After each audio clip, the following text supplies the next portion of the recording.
Thank you. Thanks very much. And thank you for allowing me to share my experience, strength, and hope. Great to see Melissa from Alabama. Some of the best AA I've ever been to is in Alabama. It's just down in Gulf Shores. We used to holiday down there. And we holidayed a lot in Hilton Head. In fact, I was supposed to be in Hilton Head today. I had a tennis holiday booked at the shipyard. Tennis facility, Vandermeer, where we've holidayed often. And I'm looking forward to getting back there in September and renewing my acquaintance with the Yana Meeting Club. And I've got a lot of good memories of Hilton Head. Well, my name's Andy, and I'm an alcoholic. Through the grace of God, the program of Alcoholics Anonymous, and good sponsorship, I've been sober since November 3rd, 1977. And I introduced myself as Andy, and I am an alcoholic. But if you ever need me, my last name is Crooks, Andy Crooks.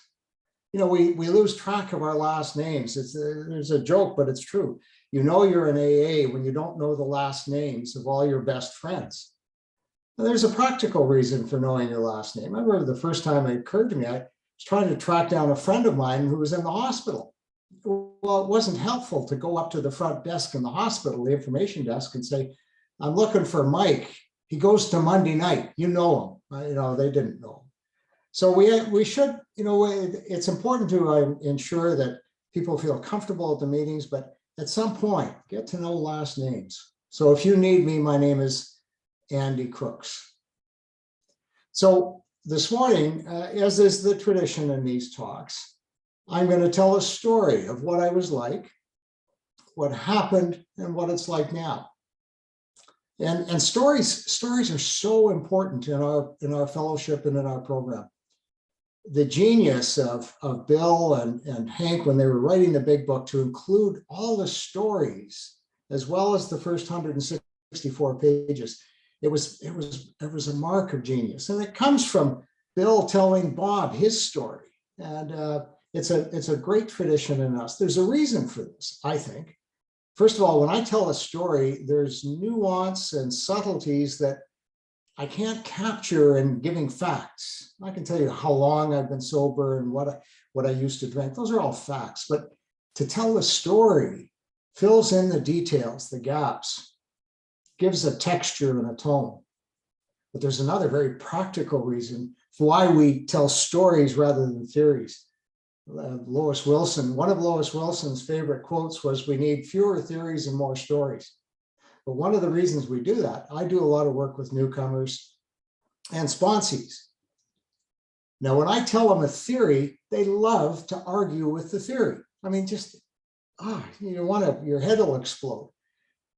But if you tell them a story, what are they going to do? They can't argue with it. The strongest they can see was, that's not what happened. Well, sorry, you weren't there.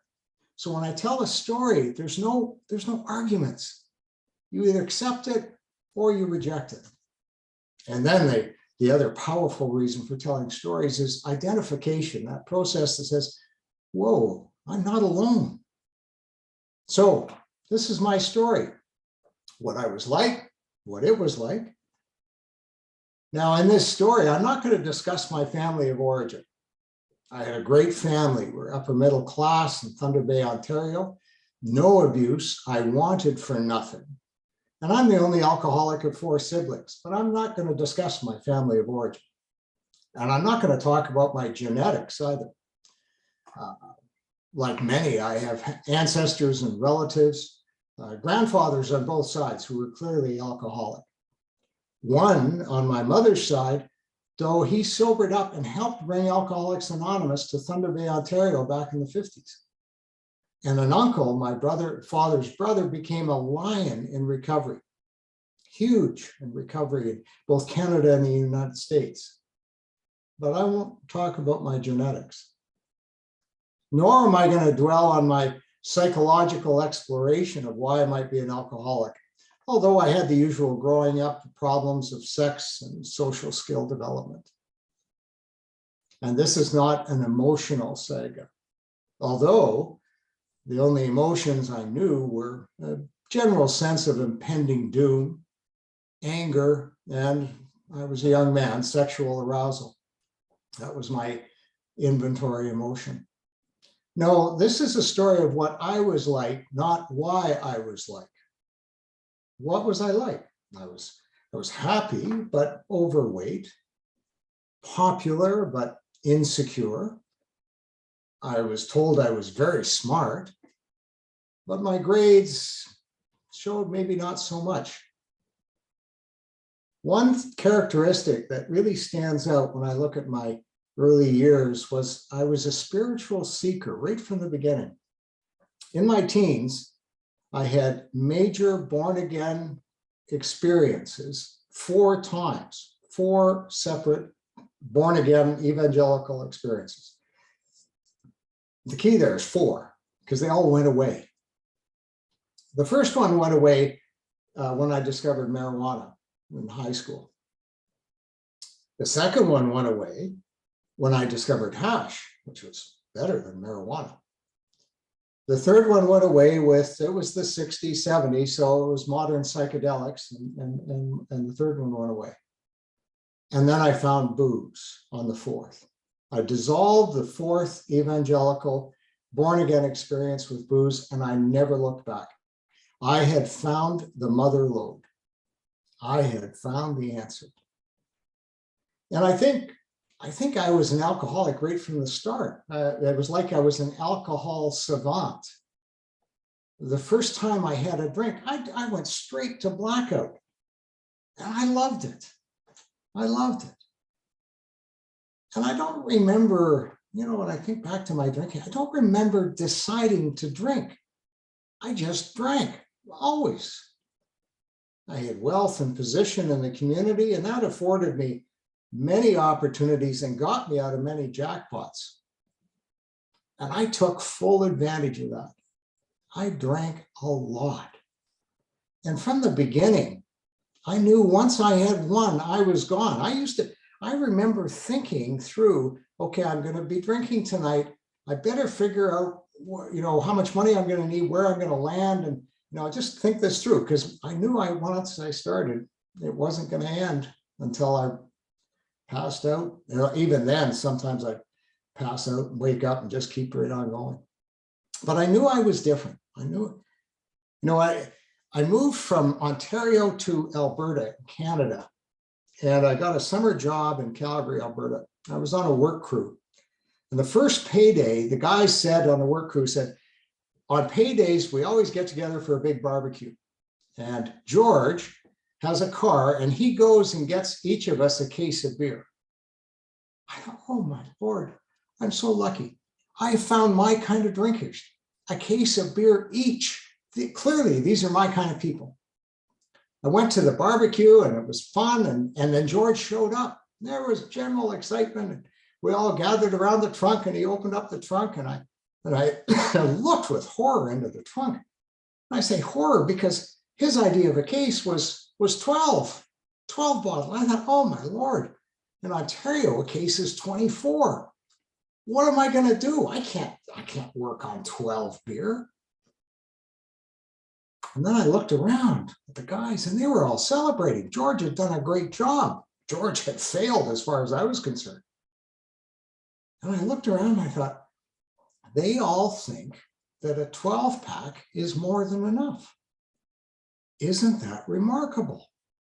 And then I thought to myself, Andy, you're different. Now, fortunately, for most of them, 12 was more than enough.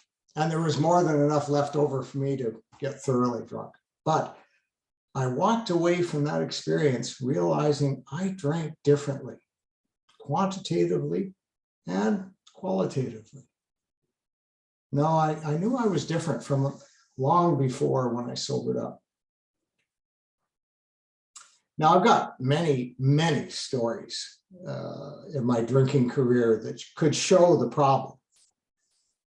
I've got 2 stories that really show the essential principles of my drinking problem. First, I couldn't seem to choose not to drink.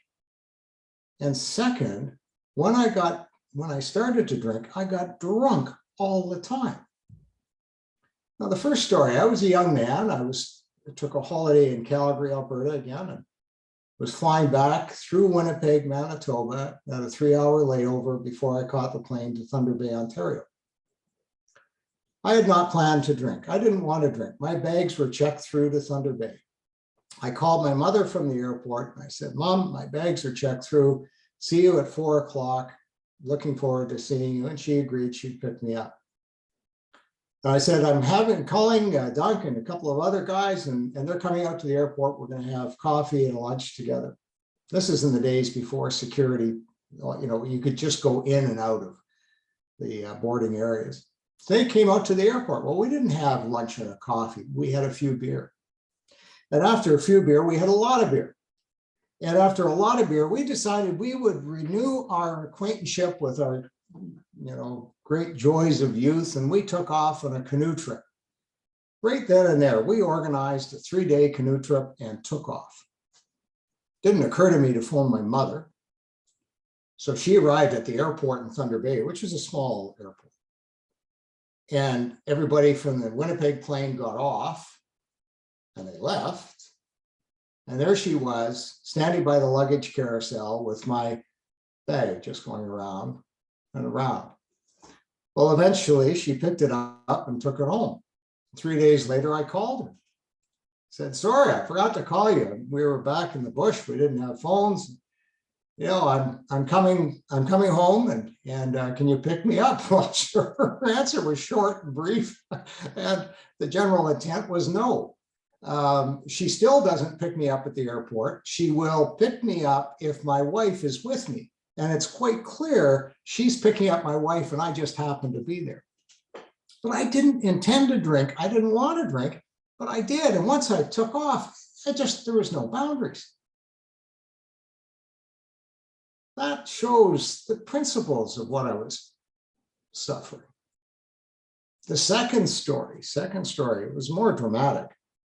I had a summer job as a public relations representative for a big beer company in Canada.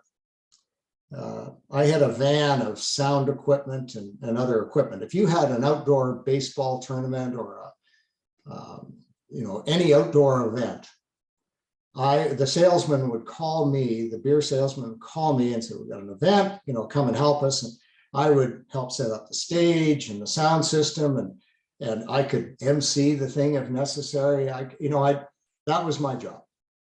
So he had a big baseball tournament, and it was way, way far north in northwestern Ontario. I mean, we're talking the boonies in the middle of the bush.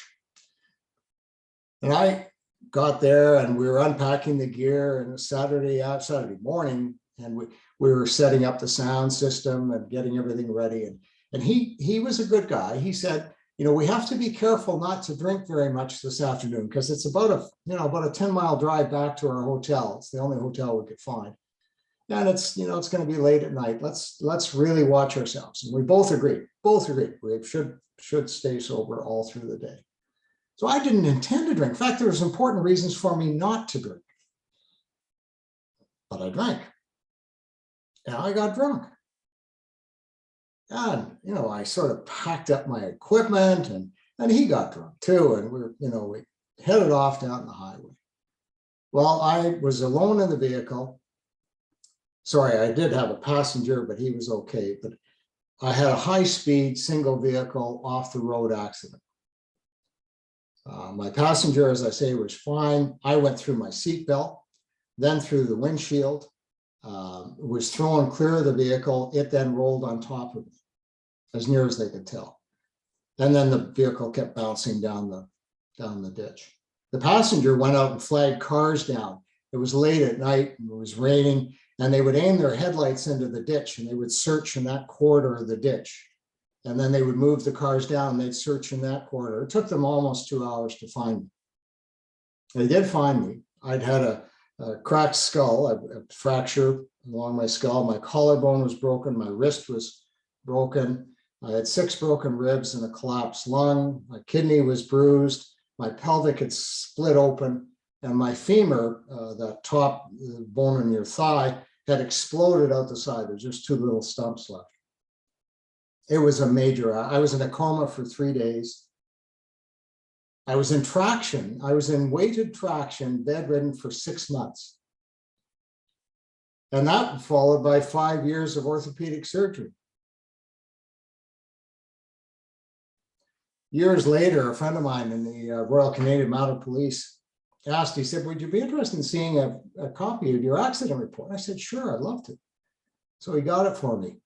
And I looked at it, and it was a fair report of the accident. And it showed a blood alcohol level of 0.24, 3 times the legal limit at the time. And at the bottom, there was his handwriting was very clear, very good, very clear handwriting. It said, no charges, blood alcohol level 0.24, but no charges laid, not expected to live. Now, that didn't show me anything. I pushed through that. I could drink through that. In fact, in the hospital, I drank through that. I drank for another 4 years. But I didn't start off wanting to get drunk. I don't even remember choosing to drink. But once I did, I got blasted, severe car accident. And again, what I put my parents through. No, story after story, not intending to drink. I'd start, I couldn't stop. Many more similar incidents, lesser car accidents, accidents when I was in recovery, for physical recovery, and embarrassing situations. But again, my position in life got me out of so many jams. The binges were getting closer and closer, but they were getting longer and longer, the duration of the binges. The situations were becoming more embarrassing and more dangerous. I knew I had a problem. And as I mentioned, from my family background, I knew about AA.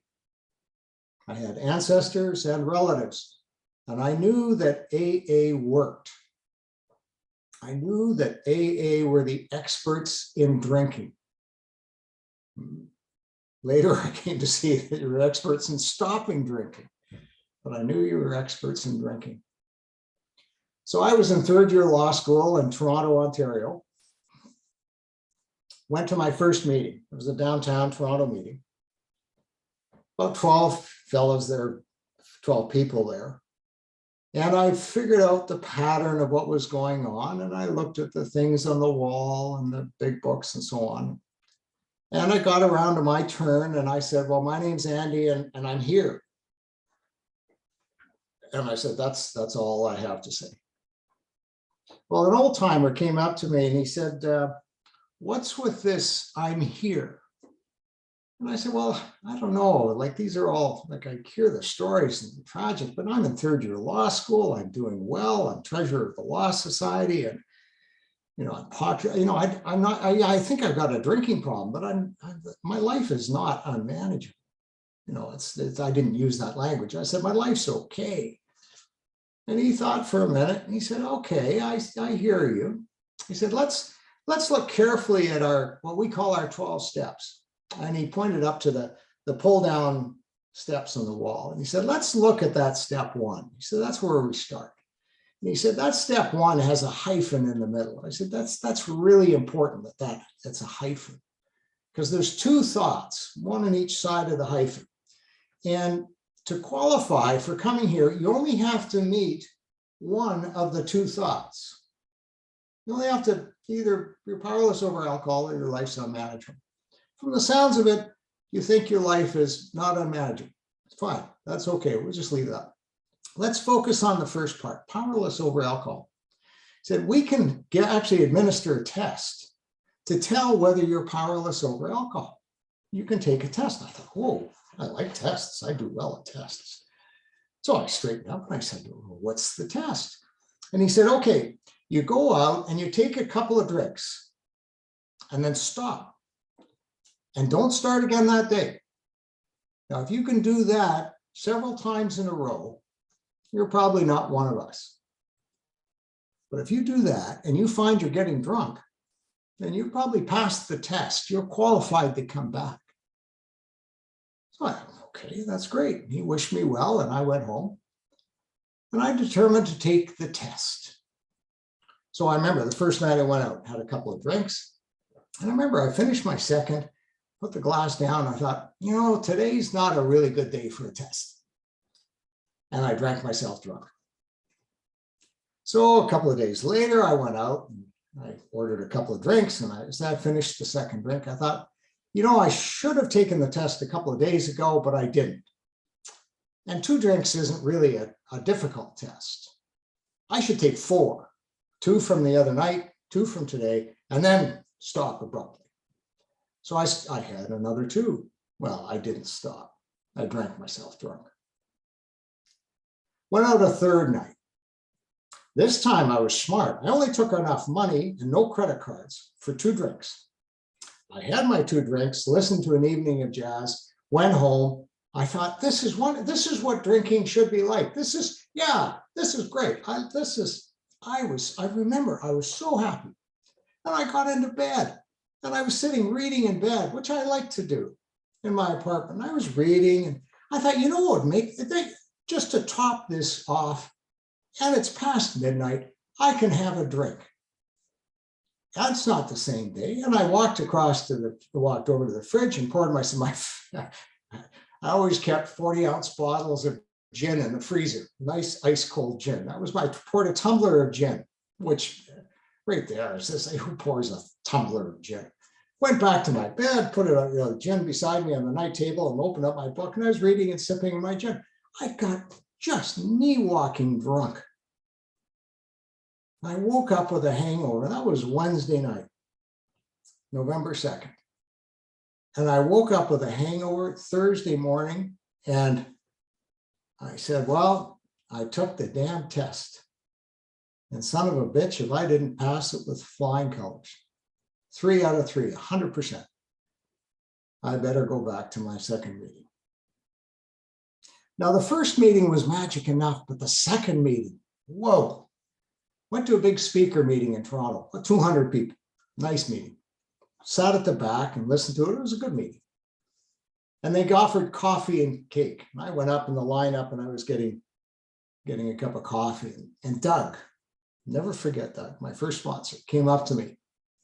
And he said, "You're new."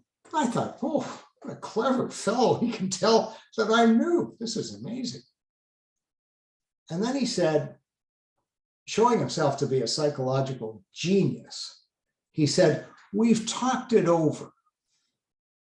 And we've decided I'm your temporary sponsor." And I thought, oh, well, what a group. They've had a meeting about me. Clearly, they recognize talent when they see it. And look at this. I've only been here for an hour and I've got a temporary sponsor, whatever the hell that is. And he said, "Now I need your name and number. Here's mine." He gave me a business card and he said, "I need your name and number. And we're going out for coffee after the meeting, by the way." So we went out for coffee after the meeting. But he had my name and number. And he said, and the next day he called and he said, "I'm phoning you to show you how the phone works.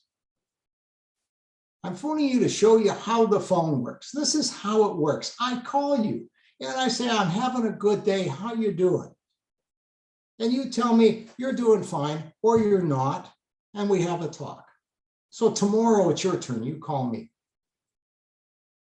And he started me on the steps and he got me working on the program. The modern recovery language refers to this as assertive linkage. I still practice assertive linkage at my home group, and any home group I've ever been involved in. I try to encourage the guys in the group practice assertive linkage. Yeah, it's great that we give a newcomer our phone numbers. That's marvelous. That's just fantastic. But get their name, get their number. No, you don't have to be aggressive like that. You can just go up and say, "Listen, yeah, here's my name and number, and can I get yours? Yeah, can I get your name and your phone number? I'd love to follow up with you." Now, 99% of the guys are going to, well, gals, I'm sure, are going to give you the number. And I show them how the phone works. I give them a call. I say, "How you doing? I'm having a good day. How's your day? Are you sober? Good to meet you last night. Let's chat tomorrow. I show them how the phone works. I give them a chance. And in my circle, my community, we don't wait for them to select a sponsor. We don't say to them, well, find somebody who has something you want and go and ask them to be a sponsor. These guys, newcomers, are paralyzed with fear. I mean, what the hell have they got themselves into? Asking them to identify something that they want. Holy jeez, their judgment is worth shit. They don't know nothing. I wouldn't trust them. As Clancy used to say, I wouldn't trust them to get a cup of coffee. Why would I trust them to select a sponsor? Now, arranged marriages work because the parents often know much better than the horny teenagers who's going to make a good mate. No, in my circle, we give them a temporary sponsor. We give them one and they get to work. I say to them, I don't push them. I say, listen, do you have a sponsor? No. Well, we find that it helps to have a sponsor. It's not a big deal. It's just a temporary sponsor. Come on over here, Fred. Fred, I think I got a guy for you to work with. You okay working with somebody like this, Fred? Fred says, because Fred's my sponsee. It's like Vivian asked me to talk. Fred can't say no. So Fred's the temporary sponsor, and Fred shows them how the phone works. Maybe 2 or 3 of us will show them how the phone works, but Fred gets to work with them on the steps right from the beginning, especially if these guys are from treatment, because they're feeling good and they're confident. And they know the language. Oh, Christ, they're so irritating. But they get them sponsors and get them working our program, show it how it works. And it's great for the sponsee and the sponsor. Sponsorship is so important. And you can always tell the guys who are not sponsored, and they might have a sponsor, but they're not in touch with the sponsor, or they just don't have a sponsor. But you can always tell them at the meetings, because the meeting is their sponsor. And you listen to their shares and you think to yourself, this is the stuff you should be telling a sponsor. You should be sorting this out. And it's great that, I look at them and I say, it's great that you're at a meeting and it's great that you're sharing. This is all wonderful and you're wasting all of our time.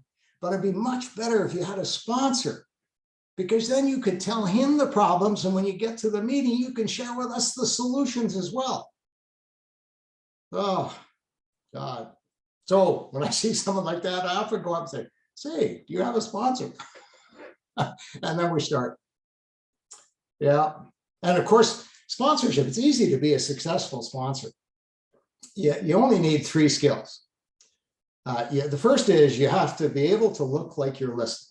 That's a critical skill. The second skill is to choose a step.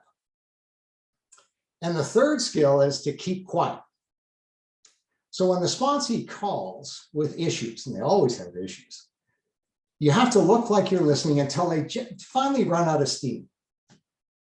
And then you sit back, and this is when you choose a step. And you say, this sounds like a step problem. And then you stay quiet. If you do that, your sponsees will be talking about you with their friends saying, oh my God, he's a genius. He's a spiritual giant. He took my huge problem and he boiled it down, and it was so obvious once he said it. It was a step 3 problem. Of course. You have to have those 3 skills, and then you'll be known as a great sponsor. Now, sponsorship is important, and why not get right into it with some assertive linkage? But enough about that. I want to get into not just what happened at the first meetings, but what really happened with my life. Bill Wilson wrote in one of his many articles, he compared his sobriety and growth in the program to building a house. He said, I started with a great foundation, a concrete slab on the ground. Before that, all I had was a building lot. You can imagine a building lot, still grass and weeds and muck. And that's where I slept. I owned a lot. That was my life. But it was mucky and there was bugs and it was not pleasant. But I sobered up, and that was the foundation. Now, it was a good foundation. I was off the ground.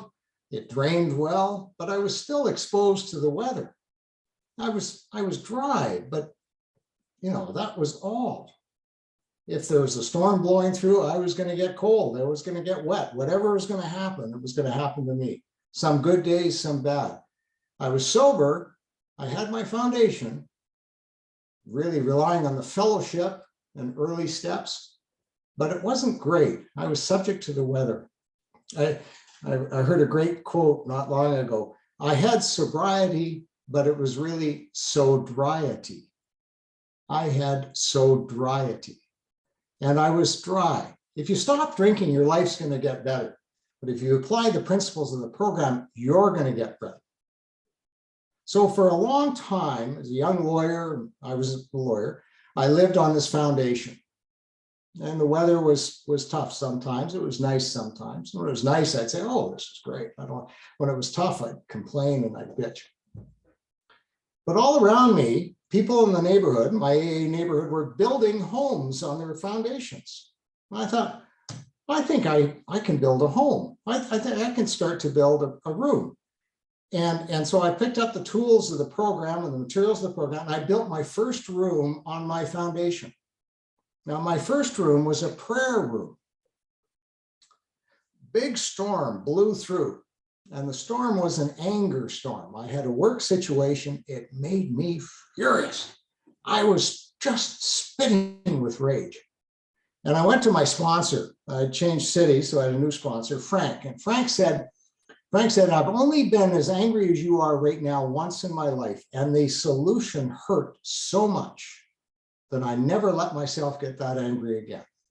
I thought, oh boy, I'm not sure if I'm ready for this. I said, well, what did you do, Frank? He said, well, I had to talk to God about this.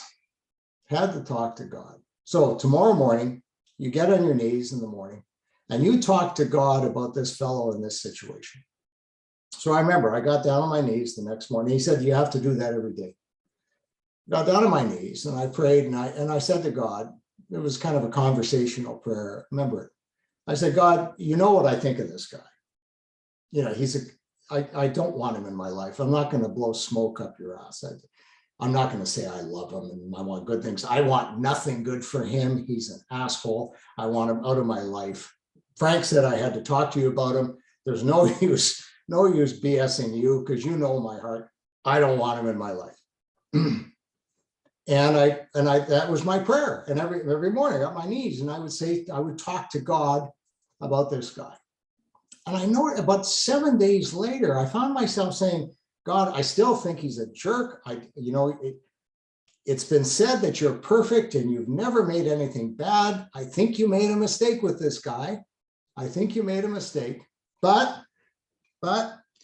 if for your universe to unfold, you need something good to happen to him, I'm okay with it. You have my consent. And about 7 days after that, I found myself saying, God, still don't like him, don't want him in my life, but bless him, will you? I had built a little prayer room. Now here's the results. Because I changed, I still don't know what happened. It was a small law firm. I should have been tripping over him all the time, which I had been. I never saw him again. We never had a file together. We never worked together. We never even had lunch together. He vanished from my life. My little prayer room, I thought, oh boy, son of a bitch works. Now I had it was leaky room. I wasn't very good with the tools. The corners weren't tight and it wasn't joined very well, but I had good weather for a while.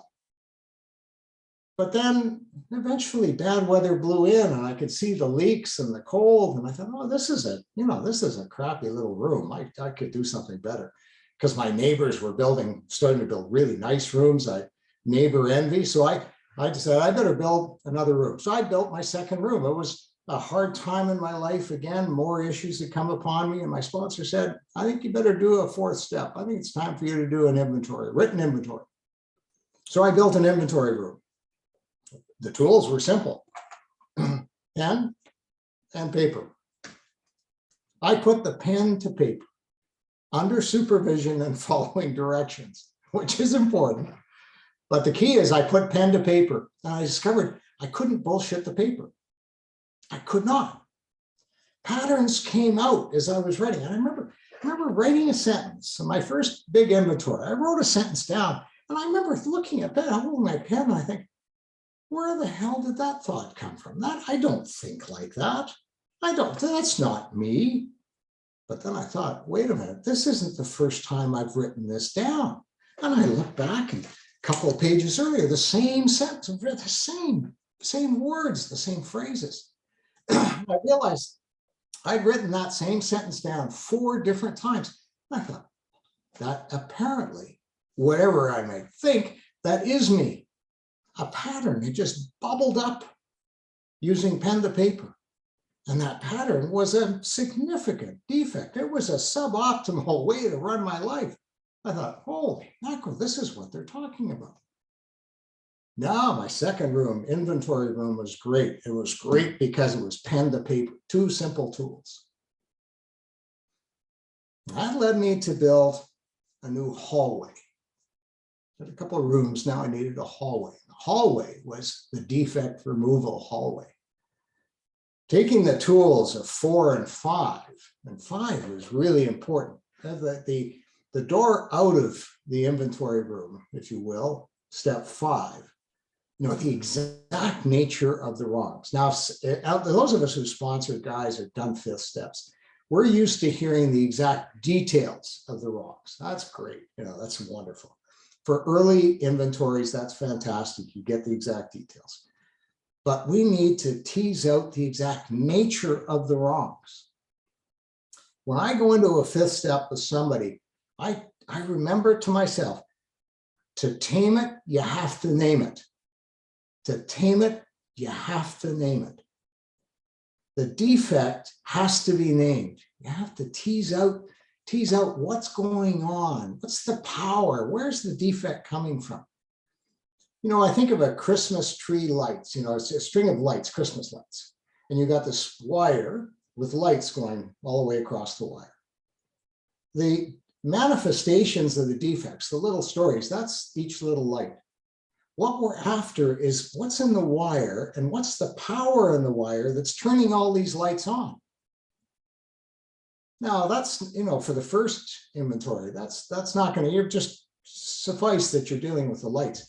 But later on, if subsequent inventories, with the guys I work with, we dive in. What's the power? Where's the defect coming from? Because you're going to tame it, you got to name it. And that's what we're going to work on with God, the removal tools. And that 6 and 7, hugely important, hugely important. And leaving the step 4 room, getting the exact nature, now moving into the defect removal room. And I know when I talk about defect removal, I'd like you to all just to look up at the ceiling and imagine a big beam overhead, right over your head. It's a 12-foot beam. And one end is step 1. The other end is step 12. And right overhead, right in the center of the beam, is 6 and 7. Now, I want you to imagine that beam just rotating over your head. Now, if you're out here and you want to stop that beam, just put up your hand. You'll stop the beam. It's easy. But if you're in the middle of the beam and you want to stop the beam, it's tough, because that's where all the engineers call it torque. That's where the torque is.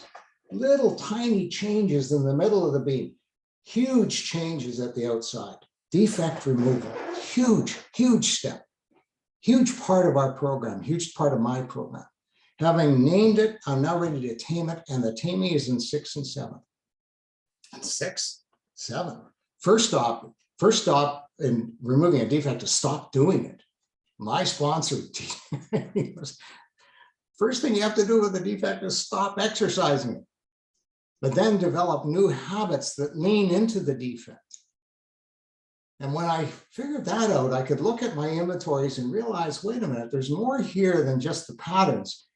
The patterns are triggers followed by behaviors, and the behaviors are followed by rewards. So there's an iron chain, and if without the rewards, I don't do the behaviors, and the behaviors are triggered. I thought, well, that was the old defect. What I need is I need new behaviors for the same old triggers, because the triggers aren't going to go away. So the trigger, new behaviors, and new rewards. And I affirm the rewards when I share at meetings, how life is getting better, my job's better.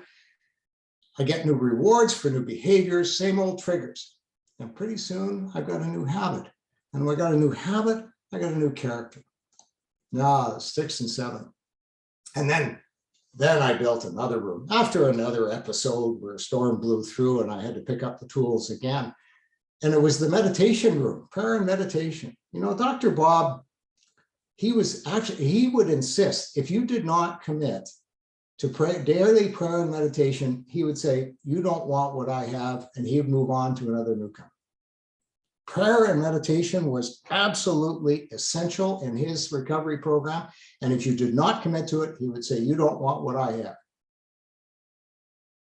So now I have a little house. I got a prayer room, I got an inventory room, I got some defect removal rooms, I got a meditation and prayer room. It's nice. I'm getting better with the tools, with more practice. Now I start on some repairs. You know, the roof leaks a bit, I can repair it. And improvements, I'm repainting the room, hanging new art, new carpet. And it's a nice home. And then the improvements at some point went past mere repairs, past just maintenance. Like, you know, I got air conditioning. Whoa, I got central heating. I got a carburetor and an electronic garage door opener, which, trust me, in Northern Ontario, an electronic garage door opener is a big asset. You don't have to get out of your car. My house was getting better and better. No, I'd finally qualified for membership in AA. Now we talk about, and it's very important, the only requirement for membership in AA is the desire to stop drinking. That's a requirement for attendance at AA meetings. But for full membership, I have to have a desire to change. And I was developing a desire for change living in my house. Bill, when he wrote the chapter on chapter 6 in the 12 and 12, he starts off, this is the step that separates the men from the boys.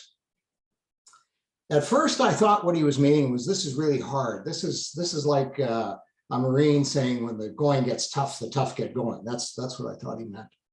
But then I stumbled on some correspondence between he and Father Ed Dowling.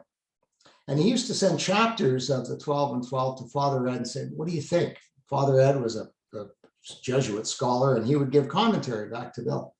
And he said, what do you mean by this separating the men from the boys? And Bill said, what I mean is that men understand the importance of spiritual and character development, and they don't need the pain and lash of life to take these steps. Boys, on the other hand, need the lash and pain of life to take a step forward in spiritual growth. And that was my story. I didn't pick up the tools and get to work in my house until a storm blew through. But eventually I didn't need storms. Yeah, when a storm blew through, I repaired everything. But I didn't need storms anymore. I could just work the program. And that's what's now I'm segueing into what it's like now. Now, I can't claim adulthood, but I can tell you I'm looking over the fence into the next door adult grown-up area, and it looks good. So today, my spiritual growth continues. Every year I do annual inventories, keyed on my AA birthday with detailed discussions with my spiritual coach. I still learning new habits and changing my character. Got lots of sponsees and lots of guys I work with. Started a website because they needed my materials to give to their guys. Written a couple of books. Lots of essays on recovery. Still working with newcomers. Still practicing assertive linkage at my meetings. Still involved in the program. No, my home, my new spiritual home, is still welcoming people who like to visit, newcomers and old timers. And old timers are different from long timers. I do a lot of work with long timers who have lots of time in the program. And what we try to move towards, and what I'm struggling to do, is become an old timer. Long timers have years, old timers have experience and wisdom. And looking back, I'm going to draw to a close now, but looking back over my sober life, there's major cycles. The first decade of my sobriety, looking back on it, I came to realize that I left the decade knowing there was a God. The second decade, I left it knowing there was a God and he was interested in me. Now, that wasn't good news because he was an Old Testament God. Not a very nice God, actually. Killed a lot of people. He was vicious. I wasn't sure I wanted him interested in me.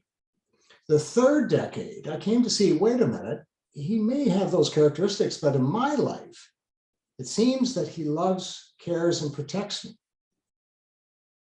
The fourth decade, the magic started. I came to see that it appears that he loves me.